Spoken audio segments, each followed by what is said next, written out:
Lexus as a brand is a relatively new entrant to the Indian market. They've been here just 18 months and they've been on the fringes of the luxury segment.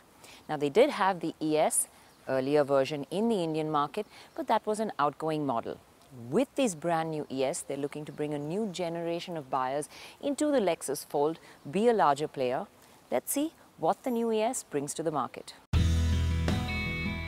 For starters, it brings a new look which could easily be mistaken for the larger and more expensive LS.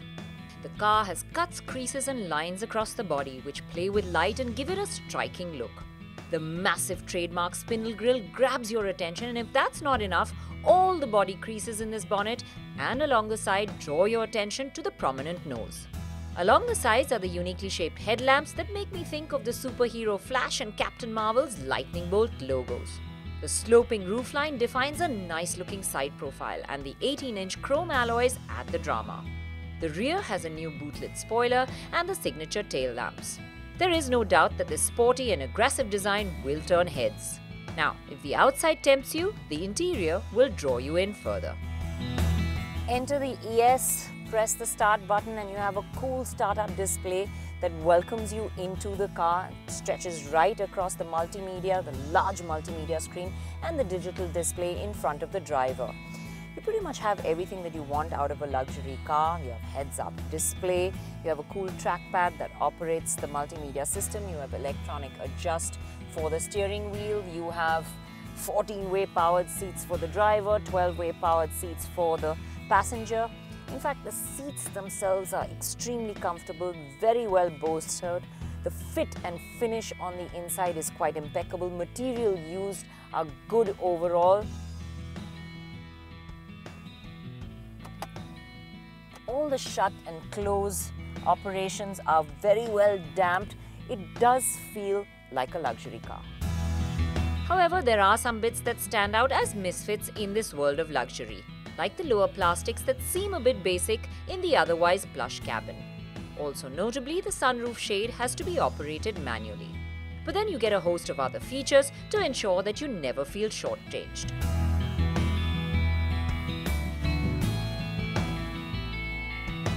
Well, we've seen a lot of hands-free boots before, but this one's a little bit different in the sense that, of course, you do open it with the kick, but you can use another kick to stop it exactly where you want. And the third one actually closes the boot. In fact, it's one of the boots that I've seen with this hands-free operation that works the best. I'm not kicking around 3 or 4 times to find the sweet spot and get it open. It just works really beautifully and simply. Now, while I'm on the boot, let's talk about the amount of space inside here. It is extremely large. You'll get 2 suitcases in very, very comfortably into this boot. But the good part about it is not just that. Not only can you get your luggage in, but you get a full-sized spare wheel as well inside. The 454-litre boot is huge and deep, and our tripod fit in lengthwise just to give you a sense of how deep it really is. The ES has also grown in length and width. Well, with that, it was time to get in and put it to test on the road.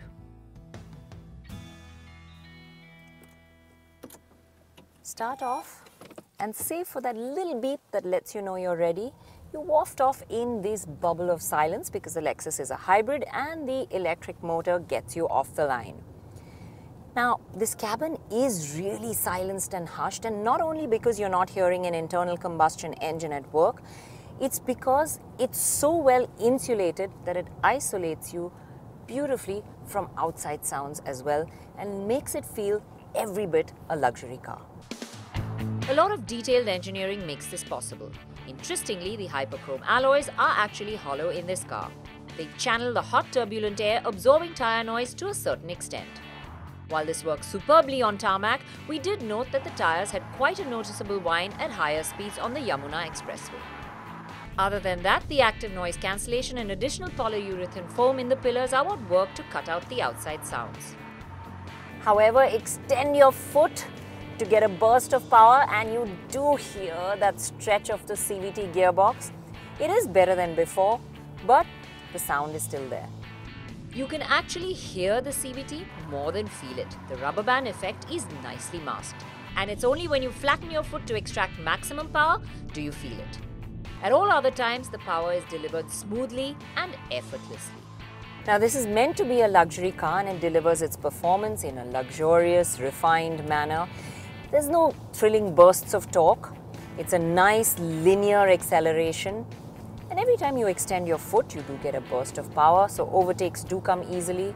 It cruises extremely comfortably. And even if you have to amble around or potter around in city traffic, it copes well. You find yourself in the quiet EV mode when you potter around in traffic. And once you want to get a move on and flex the right foot, the petrol motor kicks in seamlessly. Power delivery is actually quite brisk, but the linear manner in which it's delivered masks the actual performance. And the engine refinement is also so good that you never feel like it's being pushed even when you demand the maximum out of it. Now the steering isn't exactly bristling with feel, but whether you're cornering or whether you're at high speeds in a straight line, it does give you a good sense of security. To improve the ES's driving dynamics, it now gets performance dampers with a new multi-link suspension. There's also a new V-brace behind the rear seat to enhance rigidity.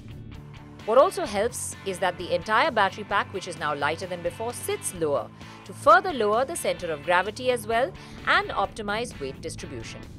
This gives the car a very sure-footed feel. It feels quite pinned to the road, and even around corners it carries a good level of grip. It isn't exactly a car you want to whisk up a winding section of road, but it feels like a stable, planted limo. The back seat is supremely comfortable. I mean, the seats, they bolster you so well. Good lumbar support, nice recline. And if that recline really isn't enough, it does go back further 8 degrees, so you can really get comfortable. Now from the outside, it may look like there isn't enough headroom on the inside, but there's more than ample, leg room is plenty. So it's a very relaxed, comfortable place to be. There are dedicated buttons beside the backrest of the front passenger seat so that it can be pushed all the way to the front by the driver or rear passenger to free up additional space at the rear. I have all the features that I need right at hand here. I can control the music, I can control the temperature, I can of course control my seat recline. I have the sunshades to keep the heat out, even for the rear quarter glass at the back. So honestly, I'm completely relaxed, and that hushed cabin just adds to that level of luxury and comfort. The ride is quite impressive, and especially over the bad sections, you really appreciate how absorbent its suspension actually is. Because of the 18-inch wheels, there is a tad bit of initial firmness, but thereafter it soaks up shocks really well. And there's very little body movement too. Now when you're driving the Lexus ES, you're not going to have a thrilling or exciting drive, but what you will have is an effortless, easy, relaxed driving experience. The place to be, however, is here, the back seat. It's supremely comfortable in this back seat.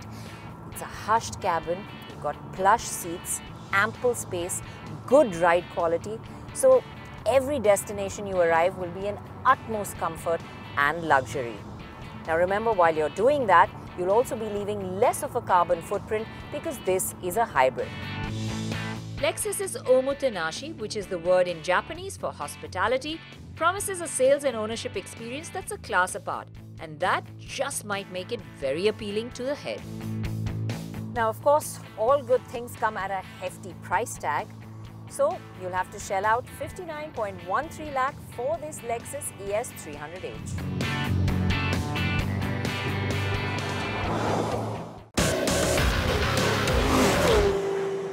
So it's finally here, Honda's 5th generation CR-V. Now we've driven it in Thailand, we've driven it in the Philippines, but we have both cars here, the petrol and the diesel. It's got 7 seats, it's got a much more comfortable interior, but what's it really like?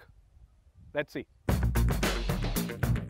Now while the 5th generation CR-V may be larger on the outside, it still is instantly recognizable as a CR-V.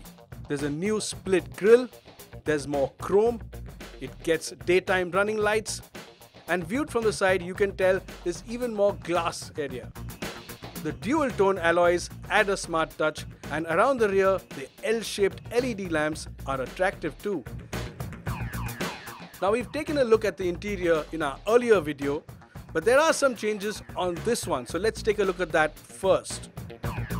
What also makes this cabin different from the one we had in places like Thailand and the Philippines is that our car gets this nice light tan interior. It just brightens up the cabin, it makes it feel larger and more comfortable and more luxurious. And when you have the combination here of the leather, the black leather, the wood trim, the chrome and the beige, it really does look pretty cool. Apart from that, it's pretty much the same smartly laid out interior we had in Thailand. The materials are a big step up from what we had before. It has a smartly laid out dash, and what you notice instantly is that there's no conventional gear lever. You only get push buttons. This beautiful, very effective gear selector. It's a push button gear selector, but it's absolutely dead easy to use. Fantastic. The touchscreen is easy to use and gets Android Auto and Apple CarPlay, but the 7-inch size feels a bit small. The digital instrument cluster, however, is quite cool, and it even offers an alert when the driver needs a break. The CR-V's safety suite also includes ESC, Hill Start Assist, Lane Watch and ISOFIX child seat mounts. There are also a lot of feel-good features like auto LED headlamps, dual zone climate control, a panoramic sunroof, electric parking brake, push button start, leather upholstery and an 8-way adjustable driver's seat. Now while the front seat is important, what most owners will do is spend a lot of time in the middle row. So let's see how good that is. So in the second row, and even with this seat set for my driving position, there's a decent amount of knee room here.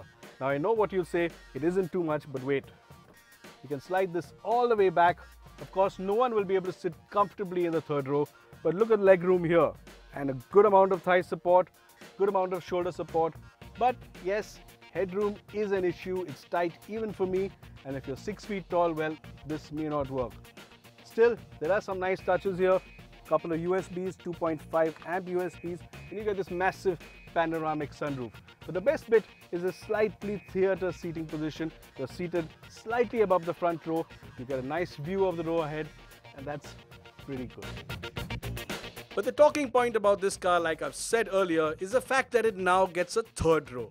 It's the very first time the CR-V gets one, so let's hop in and see just how much space and comfort there is in the back. Now, flipping the third row seat forward isn't as straightforward as some cars, especially something like the Marazzo, which you can do with 2 fingers or just one lift. So you've got to fold this down first and then really pull on this lever. Yes, and then it tumbles forward. Of course, getting in with this kind of opening is going to be difficult, and while I have adjusted this seat to be comfortable, it's tight on headroom, there's very little knee room. You're seated almost on the floor, your knees are facing up. It's not very comfortable. Yes, you can endure maybe half an hour, 20 minutes in the back here, but it's best left to children or very short drives. A point to note is that only the diesel CR-V gets a third row of seats. The petrol CR-V has a standard 5-seat layout, and with the rear seat sitting absolutely flush in the boot floor, you get an increase in luggage space. The diesel offers 150 litres of room with all 3 rows up, 472 litres with a third row folded, and 936 litres with the second row folded as well. Clever touch on the 7-seat CR-V is that the adjustable floor can be raised to create a flat loading bay. To begin with, let's drive the petrol. Now earlier Honda had the 2.4 and the 2-litre petrol, but this time around we only get the 154 horsepower 2-litre petrol. And it comes mated to this CVT transmission. So initially it's smooth, it's refined, and it's quite likable if you're just cruising around. But you do hear the stretch of the CVT when you demand more power. Performance is fair, but power delivery is very flat. So while it feels good in the hustle and bustle of city traffic, it doesn't offer much excitement for a petrol head. Now because it's a CVT and it doesn't quite have the torque of the diesel, when you put your foot down, it does take a bit of time to pick up its skirts and start sprinting. And that in a way isn't exactly what you expect. do get a sport mode on this gearbox, but there are no paddles, so you can't really hasten up the process, and that sometimes is a bit irritating. Now, having tested the petrol, it's time to go to the diesel. Now, Honda's 1.6 Earth Dreams diesel is extremely refined at low speeds. Put your foot down and it even responds well. And this makes it pretty nice to use in city conditions. There's a nice spread of torque in the mid-range. It has 300 Nm, and that means it accelerates in a fairly decent way as well. Once again, performance is not electrifying, but what works well here is the 9-speed torque converter automatic transmission. The smooth shifting gearbox responds well to the throttle as well as to the paddles, and the short gearing allows some pretty brisk acceleration. Also, while in the higher gears, the CR-V does have long legs for easy, relaxed highway cruising. Where it does disappoint, however, is when you put your foot down flat. Yes, it responds quickly, but after around 3.5 or 4,000 RPM, there's not much in the tank. And although this engine does have a lot of torque, it doesn't accelerate as hard as you wish it would. What really had me pleased was the manner in which the CR-V tackled our roads. Now, on its tall springs and big tires, the CR-V really does ride well. And the setup is so good, it's soft and compliant, and even the stability is good. Coming up, we have quite a deep dip, but I'm just going to skip through it. Wow, that's really impressive. And it really does make buying an SUV like this so much worth its while.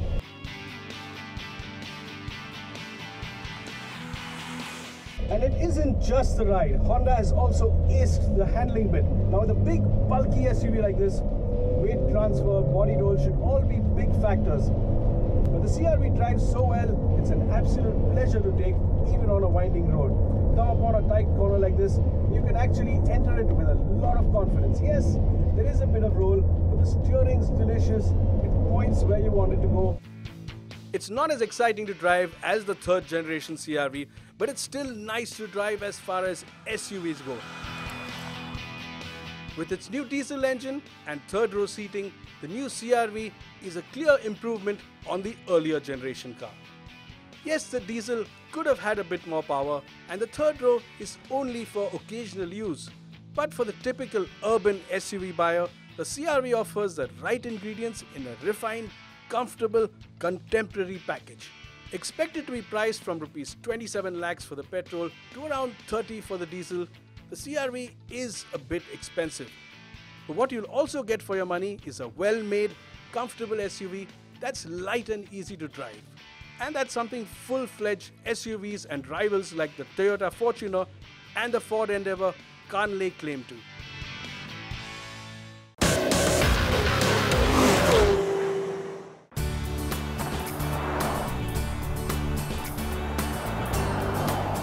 Ladies and gentlemen, say hello to the all-new Audi e-tron. It's Audi's new SUV. It's fully electric, and what makes it relevant to us back home is that it has a high chance of coming to India. Reason enough to see it in a lot more detail. Built on a modified version of the VW Group's MLB Evo platform, the e-tron sits midway between the Q5 and Q7 in size. And the link to the combustion engine SUVs is clear because Audi has opted for a conventional rather than radical shape for its first electric model. There are details, however, that distinguish the e-tron in look. The single-frame grille gets a new look, and yes, it is functional, channeling air to the electric system components. Also unique are the sleek wheels that can be had in sizes ranging from 19 to 21 inches. And that light band that links the tail lamps is also a neat touch. However, the real talking point of the e-tron is what Audi calls the virtual mirrors. In markets where legislations allow for their fitment, camera pods will take the place of traditional outside rearview mirrors, with the image projected on screens on the doors. It looks cool, and Audi claims the solution has immensely helped aero efficiency as well. The interior itself is typical Audi fare, with screens for the instruments and two touchscreens on the dashboard. A toggle-like gear selector is a unique inclusion in the e-tron. The e-tron is a strict 5-seater but with no drive shaft running under the floor. The floor is flat, which should aid comfort for those seated in the center. Coming to the powertrain, the e-tron features 2 electric motors, one up front and one at the rear. Combined power is 265 kilowatt or about 360 horsepower, but a boost mode that can be used for 8 seconds at a time takes the figure up to 300 kilowatts or 408 horsepower. Audi claims a standard 0 to 100 kph time of 6.4 seconds or 5.7 seconds in boost mode. That's borderline performance SUV stuff. Top speed is 200 kph. The motor draws power from a 95 kilowatt-hour lithium-ion battery pack that sits under the floor. Audi has also made a bold claim for the e-tron's charging capabilities, claiming a 30-minute charge time to 80% via 150 kilowatt DC fast charger. A 240 volt AC home wall socket will juice the battery up to 80% in 8 hours or so.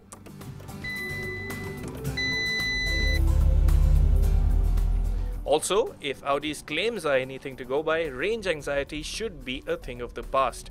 The e-tron has been tested with a range of 400 kilometers in the realistic WLTP cycle, which is a seriously impressive figure. In fact, it's the high range that has got Audi thinking seriously about the e-tron for India, where EV charging infrastructure is virtually non-existent. Audi is looking at bundling charging hardware with the e-tron in India rather than setting up a network of chargers, though the final approach is yet to be decided. Audi India officials are tight-lipped on positioning, but what's clear is that the e-tron will be a niche product, primarily targeted at tech-savvy early adopters. Pricing will be competitive, we are told, but it will be significantly more than traditional combustion engine models like the Q7. Expect e-tron prices to easily breach the 1 crore rupee mark. Still, as things stand, the e-tron is potentially going to be the first electric car to go on sale from a luxury car maker in India. And it could just be the start of the shift towards electric cars among India's rich and famous.